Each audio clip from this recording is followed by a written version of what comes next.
And welcome to Charging Stack. Today we're with Greenroads.ai, the Malta-based startup using AI traffic video analytics to give cities a real-time insights into safety, congestion, and parking.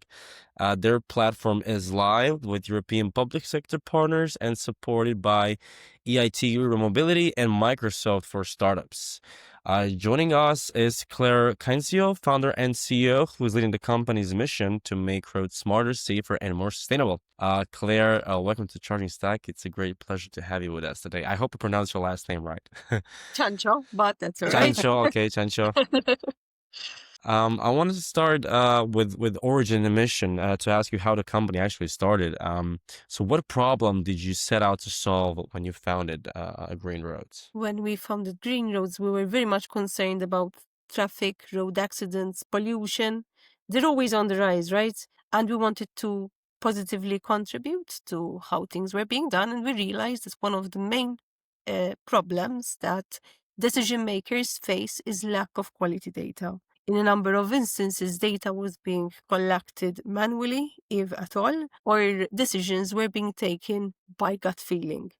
And when you're spending millions of euros in building infrastructure, it's always wise to look at data and to make sure that whatever you're doing is not just addressing the issues of vehicles, because traditionally these traditional old counters would count the number of vehicles, the frequency of vehicles, but they ignore pedestrians, bicycles, motorcycles, and how these different modes are interacting with each other.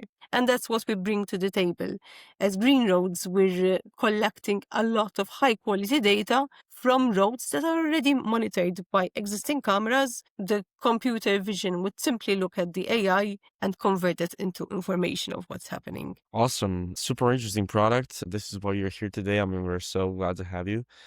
So I want to ask you, you said the data. How was the data looking for us in the EU regarding accidents and everything you mentioned? Maybe also because you are from Malta. How are the numbers looking for Malta?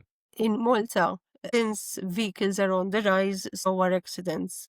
And population density is continuously increasing. We have high seasonality. As we were discussing before, Malta is a very attractive tourism destination as well. So that adds to the volume of people commuting from one area to another.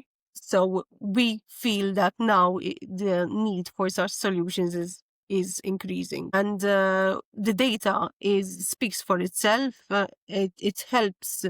It's helping cities, instead of at least looking at simple cameras in a control room. With a simple click, these cameras can be converted into smart city infrastructure. So there's no setup or downtime. There's no physical installations that need to be done. As long as there are cameras working, data is being collected. And one particular thing that we're seeing as well is the use of drones. Not in Malta as yet, but in other European cities, where junctions need to be studied in detail. Drones are flown above a junction, obviously following certain safety protocols and making sure it's all in line.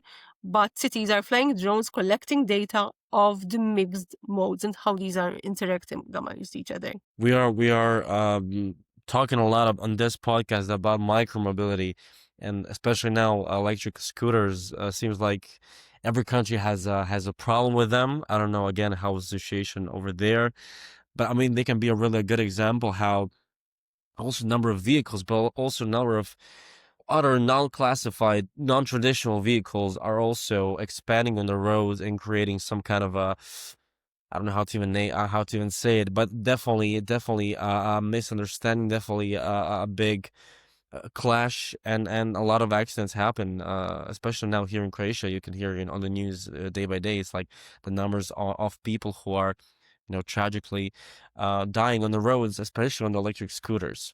So can this be also something that's, so let's say your mission is to reduce environmental impacts of transporting using AI, big data, but is also, you said the safety aspect of it.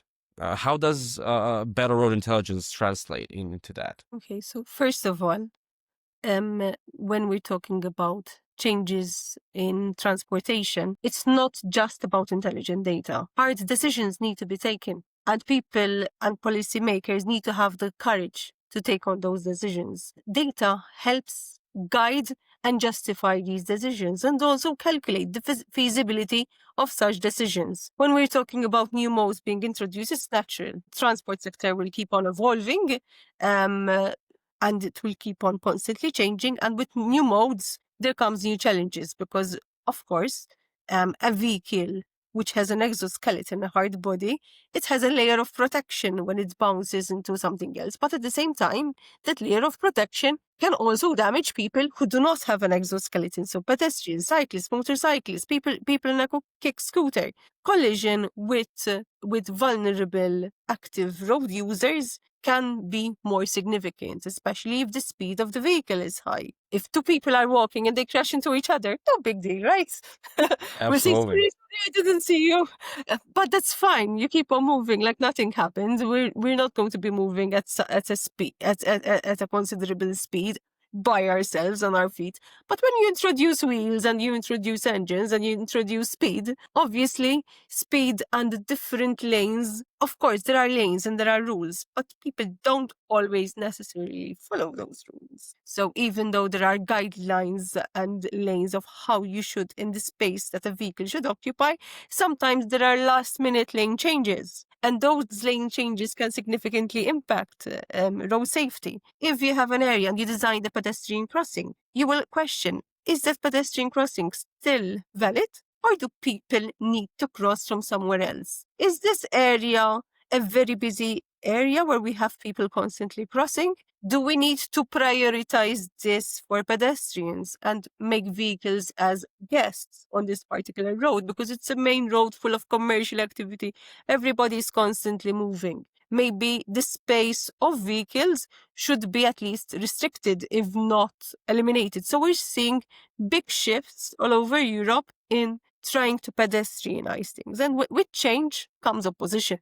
People who are used to commuting by car would want to keep on using that luxury of commuting by car. But it is also proven that people using active mobility tend to spend more in shops because they have more time to wander around. You're more relaxed. You're not chup on a schedule from one thing to another, and you have a bit of time to live the city, but and not just pass through it. Another interesting thing that we're seeing is through traffic. So some cities have a lot of vehicles commuting through them, not because those vehicles intend to go to that city and to make any commercial activity or to stay or enjoy that city, but simply because they're passing through. And they're passing through as a shortcut to using a highway, Hmm. right? And now, in fact, we're also looking at different ways of presenting this data to have the origin destination information to know what happened with that particular vehicle. Did it enter and leave without stopping inside? Can we try and reduce such access? Can we try and maybe limit the access to heavy commercial vehicles, which are causing through traffic in particular areas where we want to have communities flourishing and people interacting amongst each other? I mean, vehicles need to be catered for, right? It is a very important commodity. Used to it, our economies are as strong as the safety and as the flow of our traffic. So the more smoothly traffic flows, the more flourishing the economy is, because that means that you have activity in the country. We saw in the time of COVID, Yeah. cars Yeah, road. you just basically introduced us to this all-encompassing problem that we have today, and that is traffic. So I'd That's like to add, such an awesome paradigm. Sorry, Philip. Such an awesome sentence, Claire, that you said that it's so obvious, but I never really thought about it like that. That like vehicles, they equal more spending in the economy. They equal better time efficiency, more spending in the stores, more spending on the gas stations. Yeah, it's such an obvious thing, but I never think about it that this is why they were created, and this is the consequence of. yeah, I think that was the topic of the case study done in New York City. I think it was the Bloom Street. So in Bloom Street, I think they eliminated one entire lane, and they introduced e-bike and bike lanes. And they saw a rise of, I'm not sure, I'm guessing right now, 15% in revenue in all those brick and mortar shops in the street. So,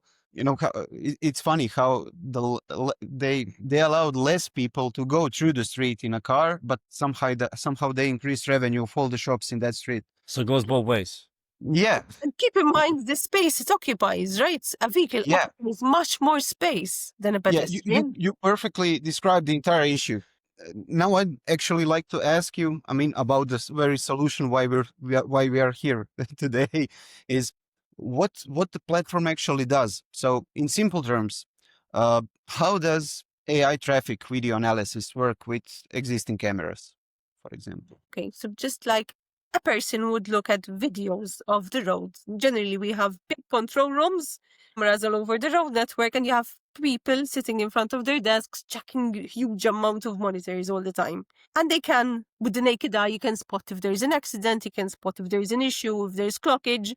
But let's be realistic. You cannot count and assess the volume and the type. You can have an idea more or less. But with technology nowadays, with simply having a computer vision algorithm running through the video live, we're not even recording the video, right? We're not interested in the video content. We're just interested in understanding the types and how they behaved on the road network. So we understand the first thing that happens is the classification. What is this item that appeared on screen? Is it a pedestrian? Is it a bicycle? Is it a motorcycle? Is it a car? What type of car is it? Is it a normal passenger vehicle?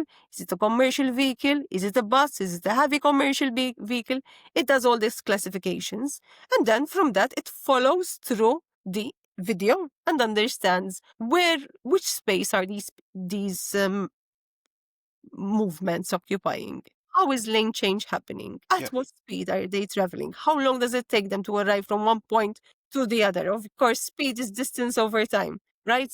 And then you have also the different, what paths are they using, the trajectories, the heat maps. And you can compare the heat maps of pedestrians with the heat maps of vehicles and the timings. And you can have a deep understanding of how these are behaving in detail on the road network. Generally, to get an idea of the volume of traffic, it might be enough to look at mobile data, right? But mobile data gives you a snapshot of what's happening aggregated without giving you the detail. You know that a person is moving in a vehicle, but you don't know what is that vehicle. Is it a bus? Is it a motorcycle? Is it a car? Is it a taxi? Is it a commercial vehicle?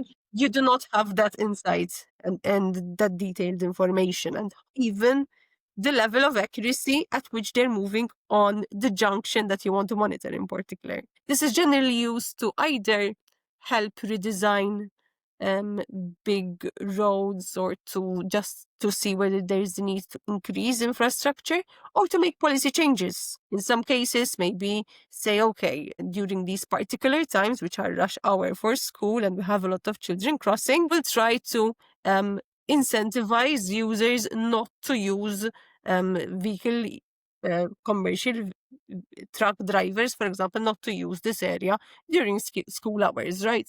So that at least we free up that space and we reduce the possibility of accidents happening and you reduce the congestion of vehicles on the road at a given time. Yeah, I had a few follow-up questions prepared, but you answered everything in one go. So, yeah. In the meantime, we already mentioned using drones at junctions. So you get everything like the counts, turning ratio, speed, trajectories, conflict detection, and so on and so on.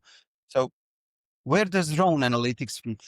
So, when do clients use aerial data over fixed cameras, except in case of junctions? We can call that an exception. Yeah. Okay, so technology in itself, having fixed cameras, if you have a fixed camera monitoring each entry and exit, maybe you don't even need a drone because we can, using technology, we can using big data, connect this and map it on a map. So you'll have a good idea of the origin destination. But if you want to understand the movements in more detail, then it helps to have an aerial view. An aerial view is equivalent of having the data mapped on a map, because then it's pretty obvious if you need to integrate GIS coordinates of where the movements took place, and it can give you a more detailed insights. Of course, drones are very useful because you do not need to have them all the time there. If the issue is that you do not want to monitor an area because maybe it's a residential area, or maybe because you do not have the resources to have cameras in the junction. It's a new neighborhood, the city didn't invest in fixed cameras yet, and maybe it will take some time until they decide to install these. With drones, you can plan and fly that. And within an hour, basically, you can collect the data and convert it into information of what's happening and have the detailed insights at your fingertips without waiting a lot of time and without spending a lot of money, right? Especially nowadays, city planners need to take decisions fast, and sometimes the situation might change. There might be a special event which perhaps you didn't know would attract that kind of attention that it is attracting right now. And now you need to understand, how is this volume impacting this junction? What can we do? How can we deploy enforcement officers on the junction to help direct and alleviate the cloggage that there might be caused, even if there's a road accident, right? You cannot predict and know exactly where a road accident is happening, but once it happens, you can at least monitor how that is impacting your other areas, and join that with multi-camera tracking it with a lot of information at your fingertips. You can take those decisions that need to be taken now, without waiting for a big tender, right? Because this is the city would, in most cases, own these drones, and they can just have their enforcement officers deploy them. Of course, they need to have the right permits in place, but the process is far simpler than issuing a huge tender, spending millions of euros to make sure that you have the infrastructure running 24/7, whereas in fact, you just need to have sample data. Yeah, I mean, this sounds perfect for example, our city. So I just want to, give a everyday scenario. We have several junctions in our city which are so inefficient. It takes a ton of time just to turn left. And having a product like Green Roads to detect how the traffic is moving through that junction. I mean, it's super useful, not just for us, for our city, for what this one junction. I mean, the way you explain it, it sounds like a no-brainer for any, local municipality or academic campus or something like that. It really sounds like a no-brainer. I'd pass the torch to Marin. We have a few more data-driven questions to ask you, actually. Yes. We were talking about cities a lot. So my question was kind of, what KPIs the cities track the most, and what could they track the most using green roads? Is it injury risk at junctions, some kind of average delay, pedestrian compliance, dwell time, illegal parking, etc., etc.? Everything that can be captured with data. So that is, if you want to understand parking spots, how are they being used, you could use the technology for that. If you want to know illegal stopping, for example, pedestrian vehicles stopping on a bus stop or stopping in a no stop zone or monitoring a high security area, you want to know the true how many people are passing, how many people are interacting, and how long that has stayed in a particular area. So in most cases, the KPIs tend to be either the quantities or else the volume over time. And we offer congestion analysis. So a street would and the speed of vehicles would change depending on the volume of traffic. Of course, the longer vehicles stay in the same area, that means the the traffic build up, and you can understand the capacity of the roads and how they are evolving. If you have designed a pedestrian crossing, you can understand using trajectories and heat maps, where are people crossing from. Is that pedestrian crossing serving the needs of commuters on foot, Or do you need to add more to the infrastructure? Do you need to possibly move it because it's not in a convenient place anymore? As we know, cities are continuously evolving. New shops open, new attractions are erected, and sometimes we undermine the importance of also adjusting the road infrastructure to accommodate the evolving needs of the city. Even if you want to, for example, add more outdoor area and seating capacity for restaurants, you need to cater for the needs of people who are shopping and commuting and using the road space at the same time. If you're going to add commuter space, tables outside, so it serves to understand the movements of people and to actually help design around the needs of the citizen rather than spend millions of euros and then look at it, oh, this isn't exactly working out, right? Or else, maybe it's a very hard political decision that needs to be taken. City wants to pedestrianize a particular area, and instead of just using case studies, it can tell voters, listen, let's try this. It can tell its citizens, let's try this out. It does soft changes on the road infrastructure and reports before and after results. Of course, taking it into consideration that behavior is one of the hardest things to change, right? So if people are used to an area being heavily congested, it takes about 40 days for people to adapt to the new infrastructure environment. So it's also important when collecting data, keep these factors in mind and to make sure that you're giving people time to evolve with the infrastructure, because we're humans of habits, we're creatures of habits.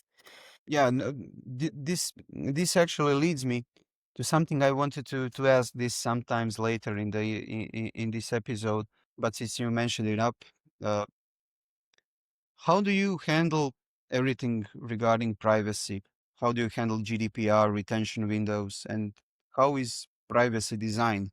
So just to tie it up, uh, for example, I'm a pedestrian and I cross the street and I jaywalk. So I don't use a zebra crossing to cross the street, but I jaywalk. But also, you notice that 100 other people jaywalk in the same area, in the same vicinity as I did. So would that would so it sounds to me like you would have enough data that you could say, okay, it would be smart to have a zebra crossing there, but Or how? maybe instead to say people naturally choose the shortest distance from A to B. When you're walking, you need to do more efforts. When you're driving, you don't mind changing the gear, right? Or in Yeah, smart connected vehicles, these things happen automatically. You don't even need to think about how you're driving.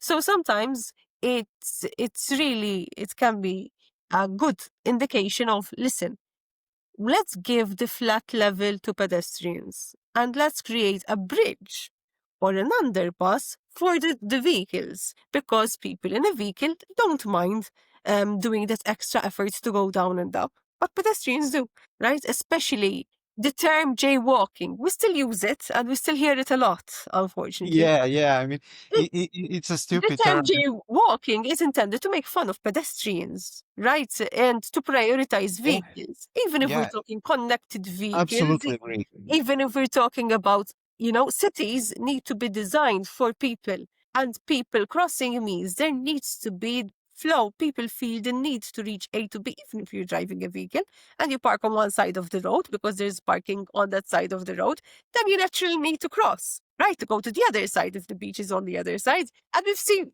big projects which even move the parking. Because of course, if you move the parking to a safer area and you didn't use the need for people to cross, then you also reduce accidents accordingly, right? Sure, Um, sure. so I would steer away from using the term jaywalking, but I would use dangerous crossings Yeah, yeah, because it is an open space, public space. Roads yeah, are part of our public space. And we automatically assume that they should only be allotted to vehicles, which is not always the case, right? yeah, Of course, vehicles flow and we need them and we need to cater for them.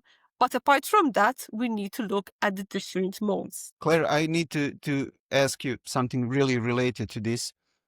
Since we talked briefly about privacy here, um, let's picture a scenario. You walk in a city town hall and you have a meeting with the city legal team. You're trying to implement green roads. What is the first thing that they ask you about privacy? Okay, so the first thing that they ask generally is this GDPR compliant?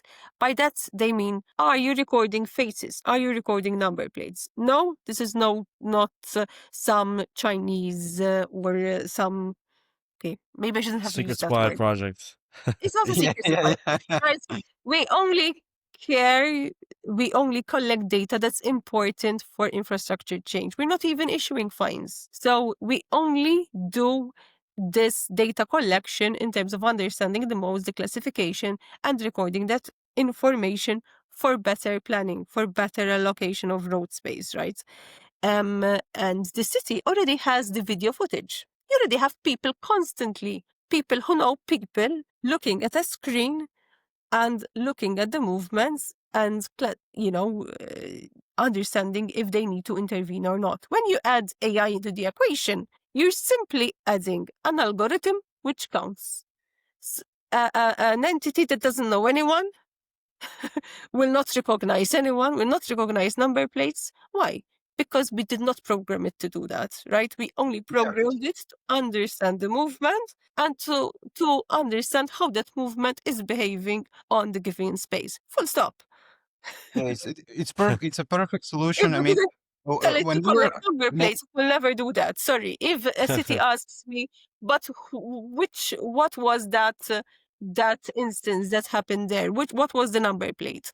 We didn't record the video. We only processed the video live as it's being generated. So, of course, there's no means to recollect the data. The city is generally store video for some 20 days and then rewrite it. They store it because of national security reasons, right? So if something happens, police would go in and investigate and they would lock themselves in a room, look at the video footage.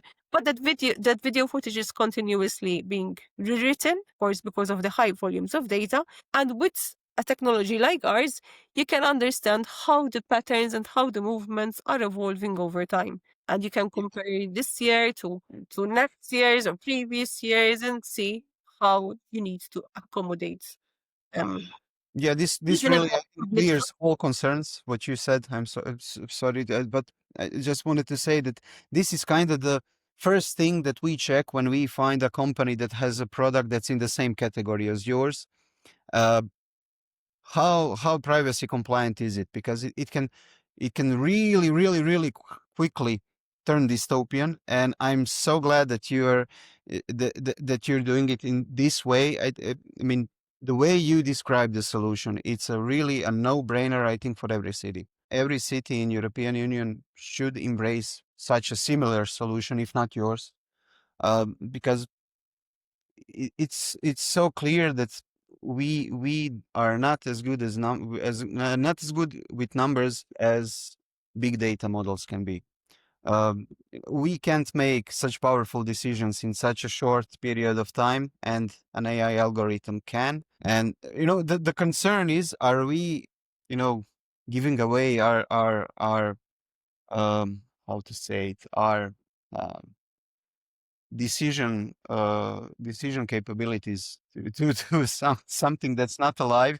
But I think that's a topic for a completely different conversation. Let me explain to you. This is simply gathering the boring data. The decisions are never made by the algorithm. It only Yeah, shows and highlights pain points, and then people decide how to interact. In fact, you can even have enforcement agencies, for example, even when they look at video footage, in a number of instances, they factor in the need of the individual. So if somebody stopped in a no-stop zone and you're a police officer and you see somebody stop in a no-stop zone, but then you see that they're bringing down their heavily pregnant wife, or an old person, or their old father is coming down from the vehicle, you would be more understanding and you will not be so fast on issuing the yeah. contravention fines, right? because we're human, and that's what makes decisions and the need to have the human in the middle. So even we enable with information at the fingertips, decisions are always taken by people, because ultimately people can have that compassion and can cater for the specific needs that machines might oversee. So machines have their strengths in doing the boring work, in counting, classifying. Why have a highly qualified architect standing like an idiot in the corner of a road with a clicker counting vehicles? Because that's what they were doing. Or installing pneumatic tubes. Or else you have the city that says, oh, because they are videos, sorry, I cannot share with you these videos. You have to collect your own data if you need to understand the impact that your new development needs to have. But with anonymized data, that information can be shared across governmental departments. If it is the department for planning and the department for infrastructure and the government entity in charge of transport, or different authorities, they can freely share such information because it's numbers. You're taking away faces, you're taking away number, please. If the private sector maybe needs to conduct a study, it could potentially even collaborate with government entities. We always believe that we process the data for the client, and the client is the client's owner. So the data controller and the data owner. So GreenRoads does not sell the data for clients, but clients can decide to create open data portals to better serve the needs of citizens. And not just decide, of course, we're moving towards connected vehicles, more of a semi-autonomous driving. And with these, you need smart infrastructure, and our solution can help feed smart infrastructure, vehicle to infrastructure, and infrastructure to infrastructure, and whatnot, this kind of communication. But at the same time, you do need this level of human in the middle, because of course nothing is as trustworthy, at least until today. Technology does the boring work, the organization of the data. Even with now, we're getting used to machine learning, natural language models, where we can communicate as if it's a human.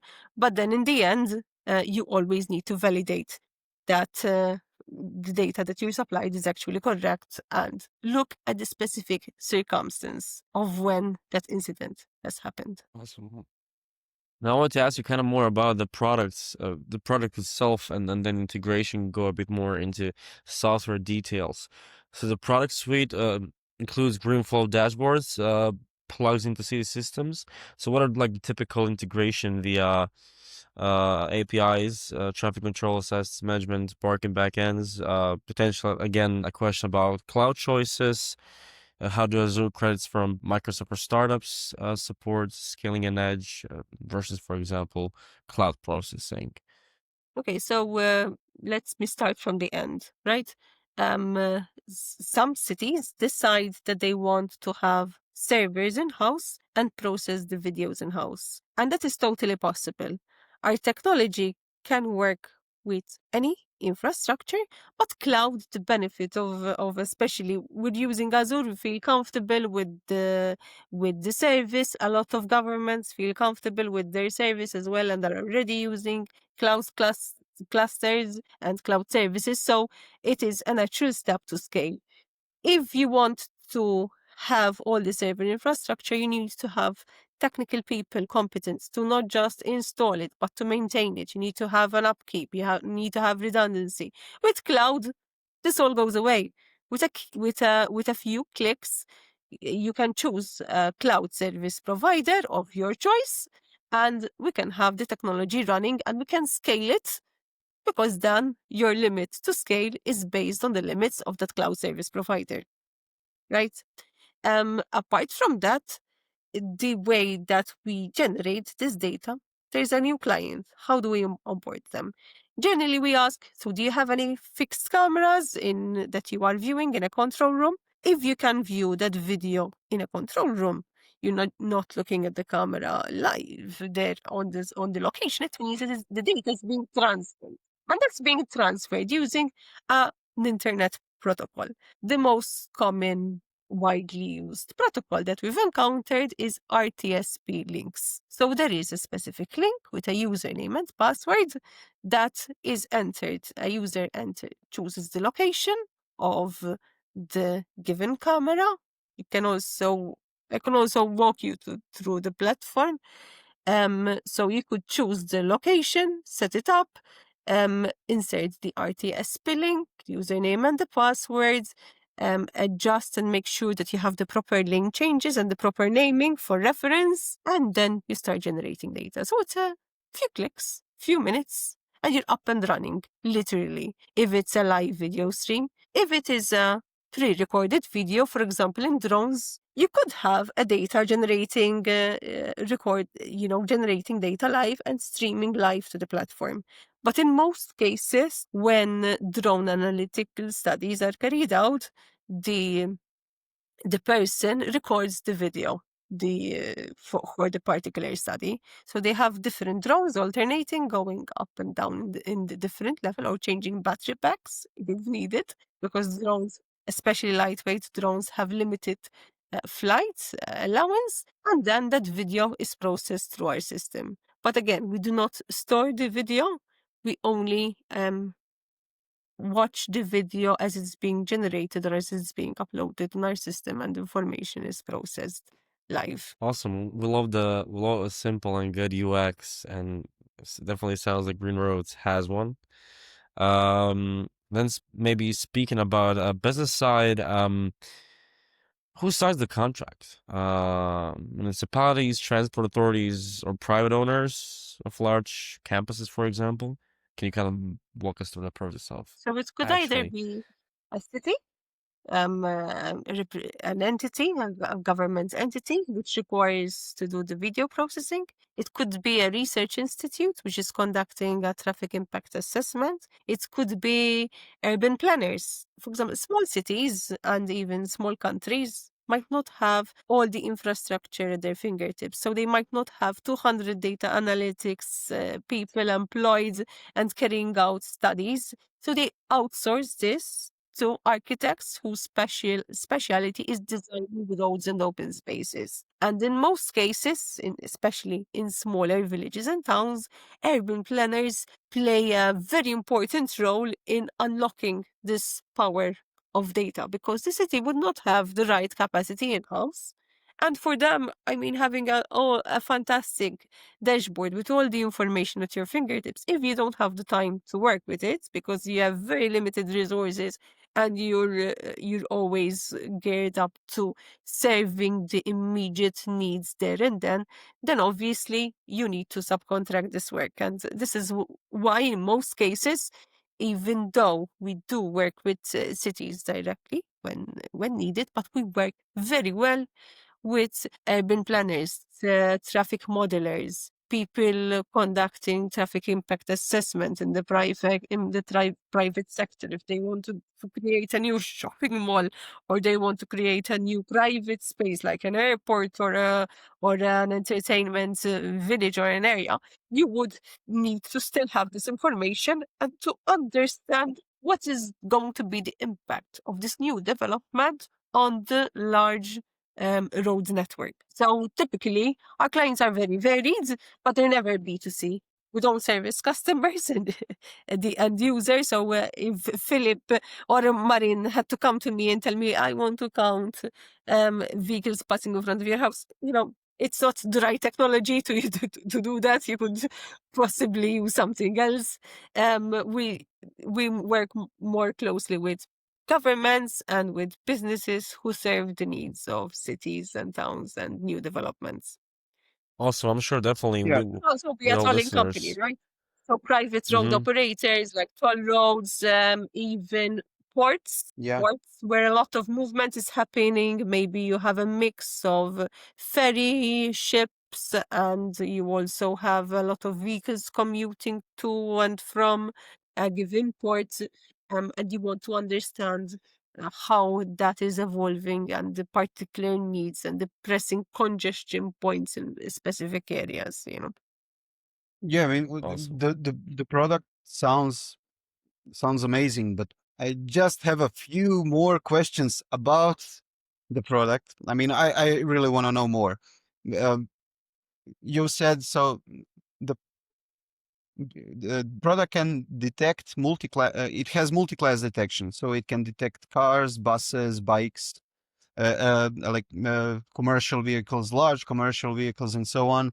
So how well does it work in mixed conditions where you have rain, fog, snowstorms?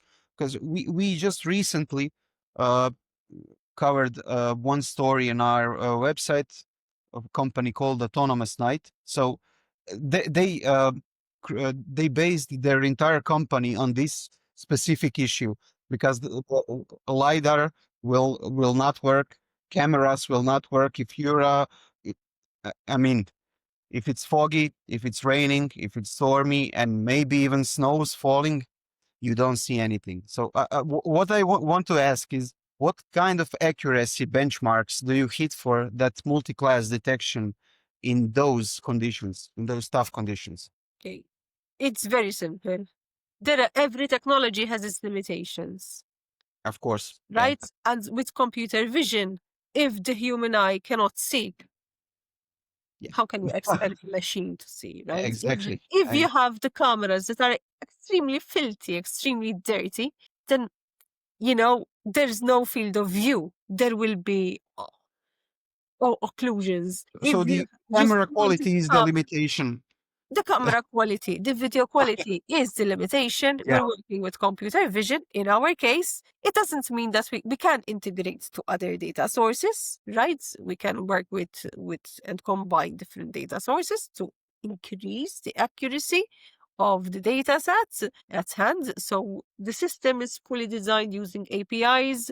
The client can decide to view analytics and data. So we have two sides of the story: the part where the video is being converted to the information, and then the dashboard where information is being displayed and where the reports are generated and the heat maps and the charts and the congestion analytics and whatnot are being generated.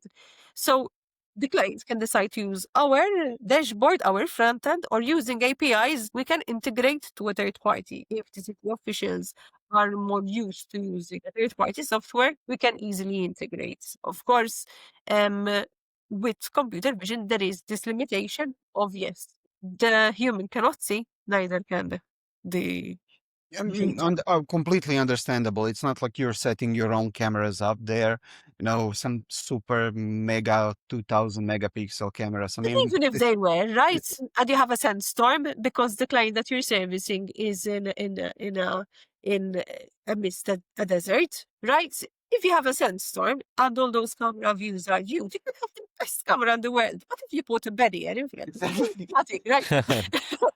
It's Yeah, just yeah, not like this. Can you see my face now? yeah. I mean, completely understood. I completely understood. And a follow up on all these questions we've asked until now. So let's say one city says, "Okay, let's go. We have a green light," and they implement green roads.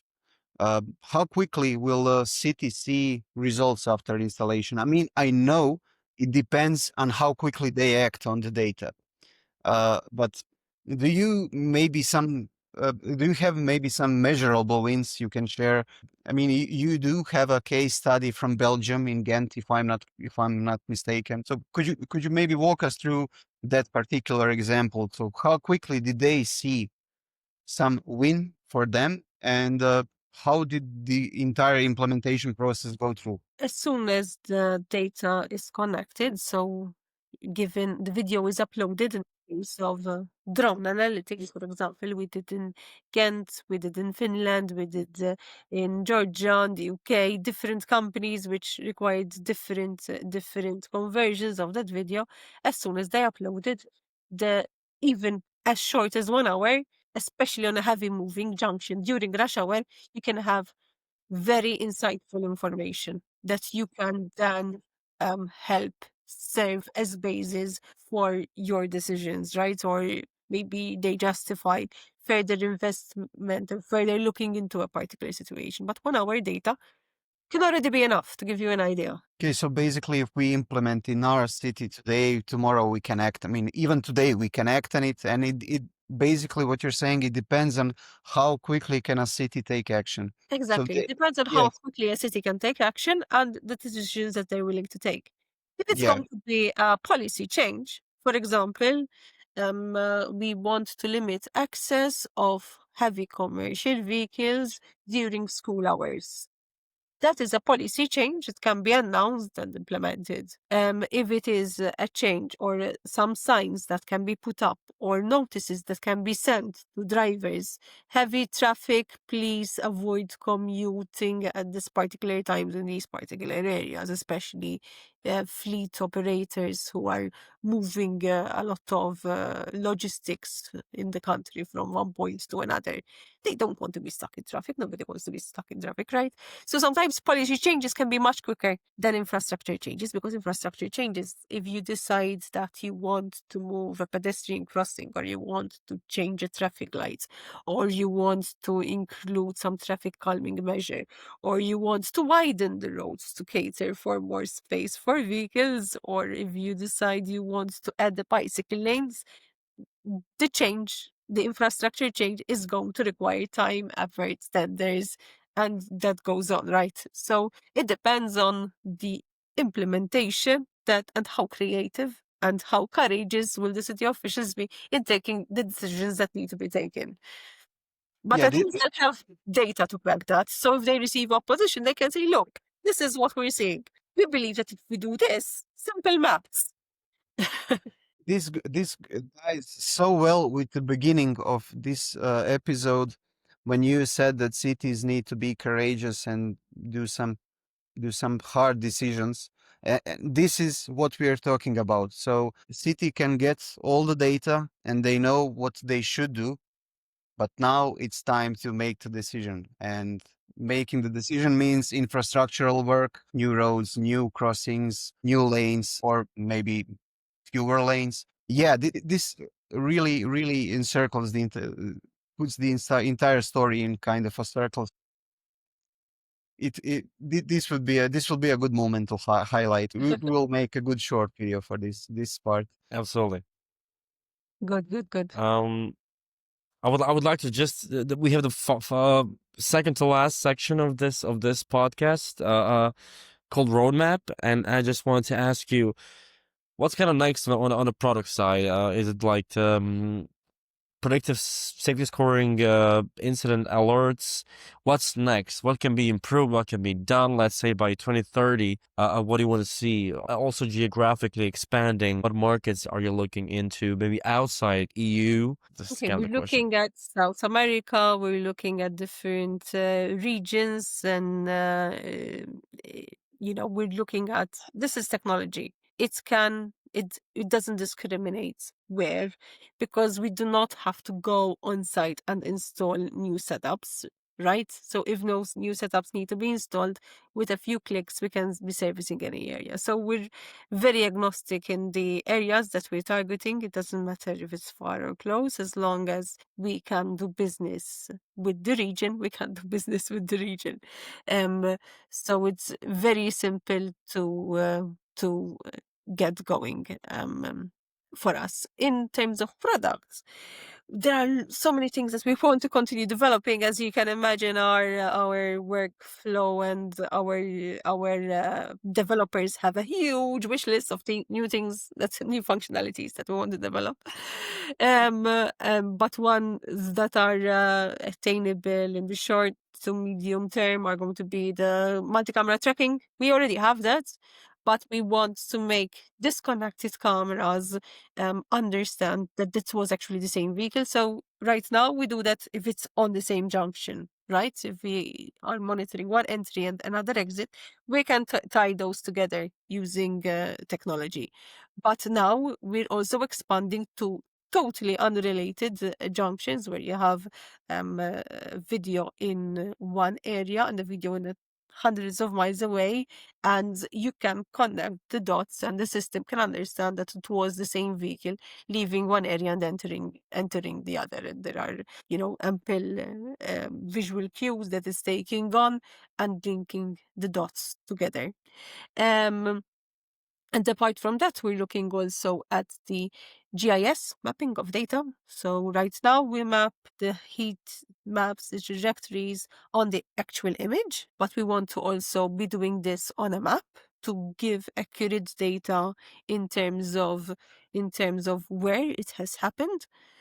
We're also looking at several other components and several other features, including servicing the toll roads, where we're looking at different modes, adding the different modes that the system recognizes. Right now, we have a fixed number of categories, but since it's computer vision and we have the rights to that technology, we can change, add, reduce, do different classifications.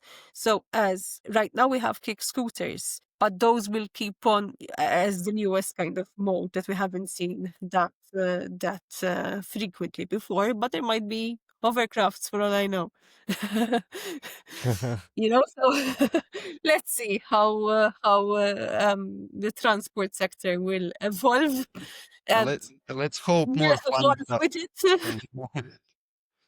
One thing that really, really like piqued my interest when you said that. I mean, I'm still thinking about it. How smart that is. So when you observe one junction and you observe a different junction that's 50 miles, 100 miles away, and you can kind of connect the dots and say, okay, 20% of the traffic that went through this junction also went here, and it took X amount of time, and so on and so on. This is so smart. I mean, I haven't even thought about this.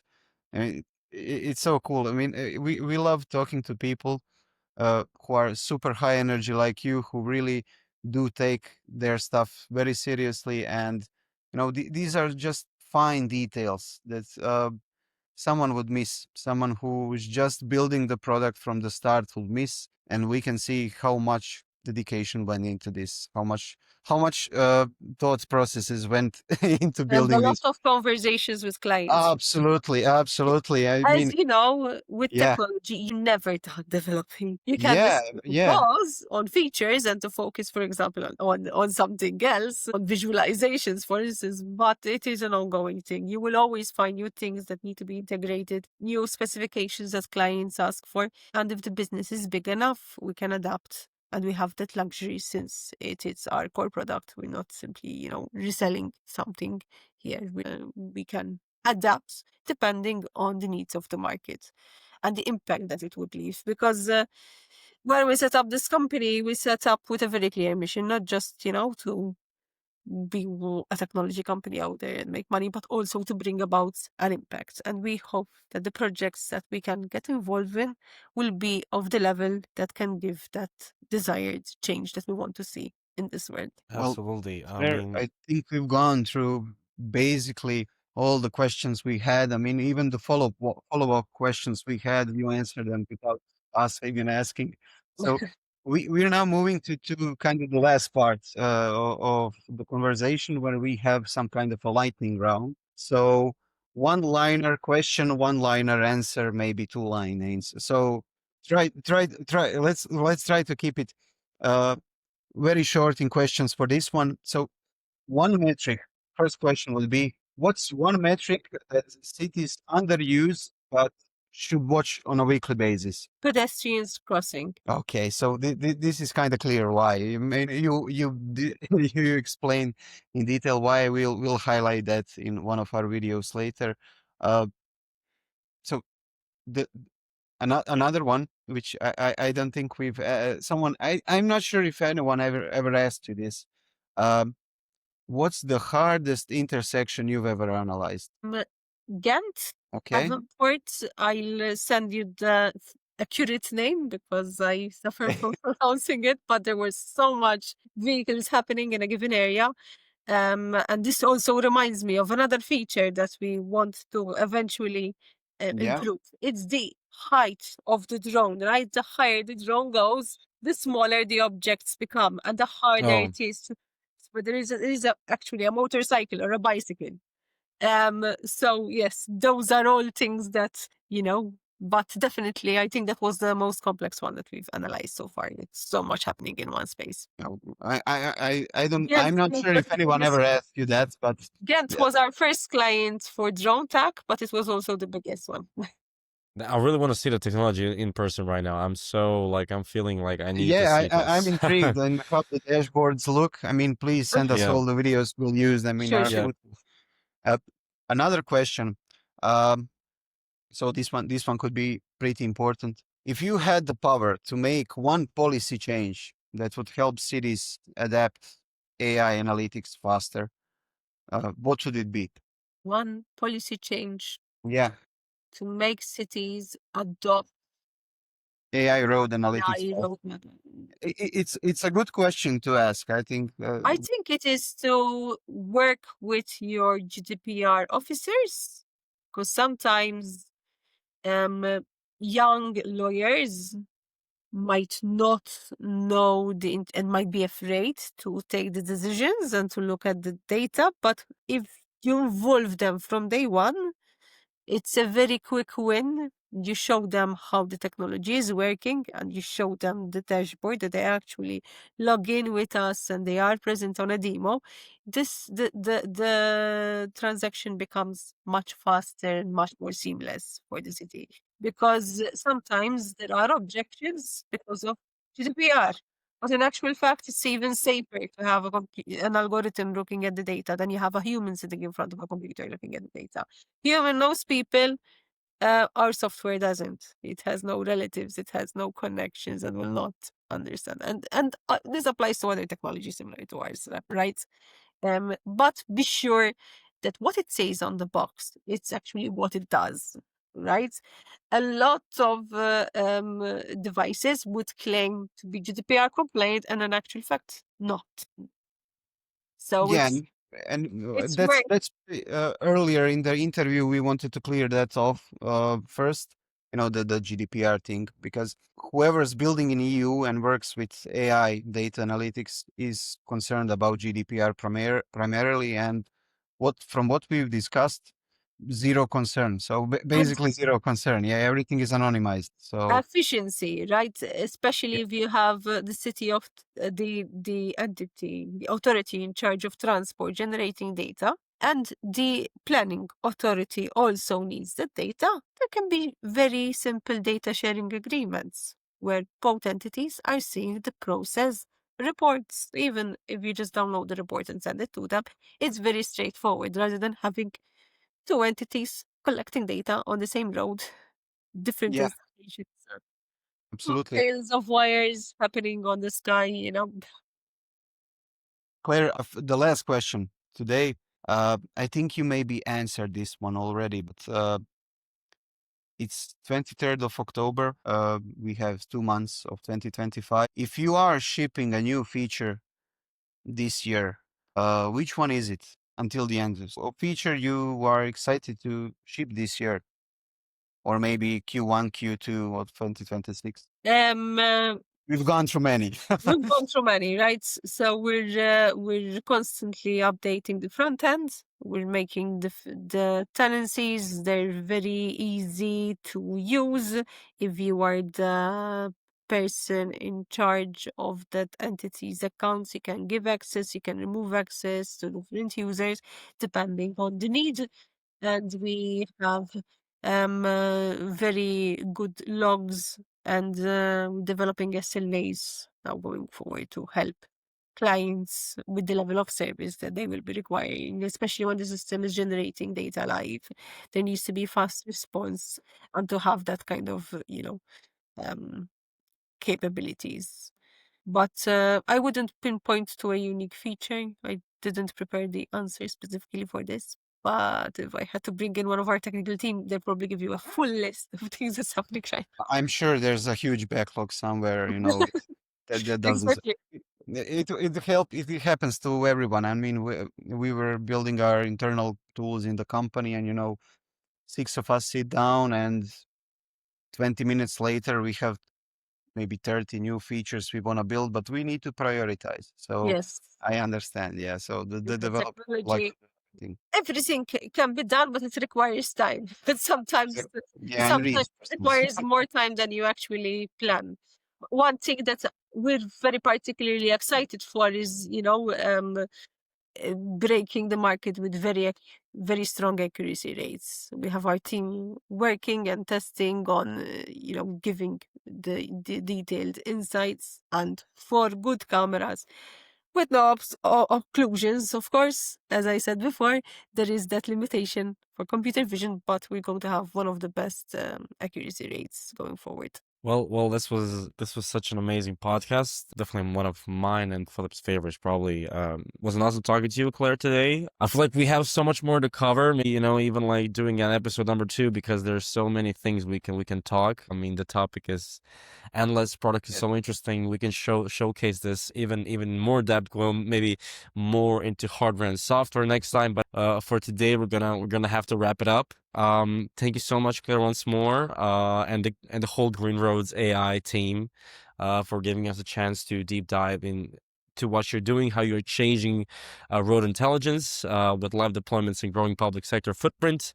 Greenroads is showing how cities can cut risk and congestion without pouring concrete. Thank you, Claire, once more, and yes, thank you so much for joining us. Thank you for the opportunity. I enjoyed Awesome. our conversation. Hope we can We have the sure did. conversation going offline beyond Off. what. Absolutely, absolutely. I mean, as we said, the tickets to Malta are cheap. So if we Yes, can visit I'll be your happy to show you offices, around. It's an open offer. absolutely.